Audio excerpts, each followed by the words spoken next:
சென்னையின் முக்கியமான பகுதியில் பயணம் செய்து கொண்டிருந்தேன். ஒரு கார் சென்று கொண்டிருந்தது. எல்லாரும் ஆச்சரியத்தோட பார்த்தாங்க. சிலர் அதை செல்ஃபியும் எடுத்தார்கள். எனினும் வெளிநாட்டிலே அதே வகை வண்டி வாடகைக்கு பயன்படுத்துவதை நான் பார்த்திருக்கிறேன். லக்சம்பர்க் என்று ஒரு நாடு இருக்கிறது. அங்கே ஆண்டுக்கு பெர் கேபிட்டா இன்கம் தனிநபர் வருமானம் என்பது 1.5 கோடியை தாண்டும். ஒருவேளை யாரோ ஒருத்தருக்கு வேலை இழப்போ, ஏதோ ஒரு சூழ்நிலையால வேலை கிடைக்கல அப்படின்னா, அவங்களுக்கு அந்த அரசாங்கம் ரூ. 7,00,000 மேல மாசம் மாசம் செலவுக்கு வச்சுக்கோப்பா, ஏழ்மையில இருக்கியே அப்படின்னு சொல்லி தரும். ஏழ்மை என்பதின் அடையாளம் வெளிநாடுகளிலே வேறு.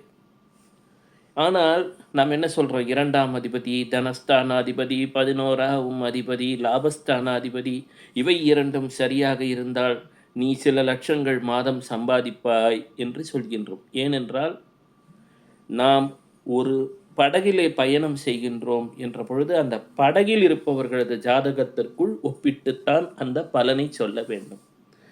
எனவே அந்த நாட்டின் ஜாதகம் முதலிலே பேசும்.